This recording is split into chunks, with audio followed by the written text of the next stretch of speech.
जब ग्रिड शाम 4:30 तक खुला रहता है, मालिक स्नातक छात्र को $50 देता। छात्र ने सोचा मजाक है, पर मालिक चला गया। उसने तुरंत रोका। अगर वाकई दे सकते हो तो? मैं चाहकर 4:30 तक खड़ा रहूंगा, उसने कहा और पैरों को ग्रिड में डाल दिया। मालिक मुस्कुराया, बोला 4:30 पर मिलते हैं, फिर चला गया। यह सिर्फ एक वादा था। विश्वविद्यालय दोपहर ग्रिड में खड़ा रहा। 5 बजे मालिक $50 लेकर समय पर आया। खुश होकर उसने सोचा पैसे कमाना आसान हो सकता है। फिर मालिक ने उसे पूर्णकालिक पद पेश किया।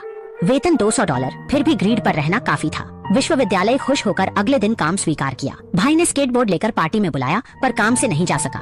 भाई ने कहा, यहाँ कोई नहीं देख रहा, तुम सुन सकते हो, पर वो मना कर दिया। अकेले दाहिना पैर उठाकर ग्रिड छोड़ने की कोशिश की, फिर सोचा बेहतर काम नहीं मिलेगा। उसने बाहर की जमीन को हल्के से छुए और फिर से अपने पैरों को बंधन में डाला।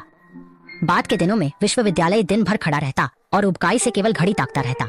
एक दिन एक चोर ने उसका बटुआ छीना और विकलांग महिला से उसे वापस पाने में मदद करने को कहा, लेकिन महिला ग्रिड से बाहर नहीं जा सकती थी, इसलिए वह केवल भागते चोर को देख ही सकी।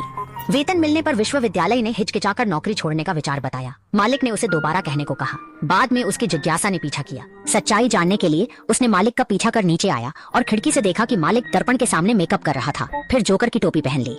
विश्वविद्यालय चौंक गया। मालिक खुश करने के लिए जोकर बनना चाहता है। रोजाना काम चलता रहा और विश्वविद्यालय मध्य आयु वर्ग बन गया। सड़क पर स्केटबोर्ड चलाते लड़के को देखकर वह बेहोश होकर अपने पिछले समय याद कर बैठा। लंबे समय से फांग भाई उसके कोने छपटे थे। मालिक वेतन वितरित आए, पर वह उतना उत्साहित नहीं था। मालिक ने कहा, आप वफादार, विश्वसनीय रहे हैं। आप मेरे लिए एक मूल्यवान संपत्ति हैं। पुरुष ने वर्षों तक लगातार मेहनत की और मालिक द्वारा मान्यता प्राप्त की, इसलिए मालिक ने उसे 30% वेतन वृद्धि का प्रस्ताव रखा। उसे बड़ा कार्यक्षेत्र और विस्तारित दृश्य प्रदान किया गया। अचानक की खुशी ने पुरुष को अत्यधिक उत्साहित किया। उबाऊ काम ने उसे फिर प्रेरित किया। समय तेजी से बीत गया। भोले भाले विश्वविद्यालय छात्र के चेहरे पर झुर्रियां आईं, बाल सफेद हो गए। वेतन $2000 हुआ। इस बार उसने मालिक के जाने पर इस्तीफा दिया। जब तक उसने मालिक की गर्दन पर कुछ सफेद दाढ़ी नहीं देखी, तब तक उसने समझा कि अपनी जवानी मालिक को बेच दी है। लेकिन अब यह जानने से क्या फायदा? बुजुर्ग ने मनुष्य जीवन के अर्थ पर विचार करना शुरू किया। एक लड़की के सामने गया, ब्रांड घड़ी छोड़कर उसका स्केटबोर्ड लिया। स्केटबोर्ड पर पैर रखते ही गिर पड़ा। अब वह जोशीला नहीं रहा।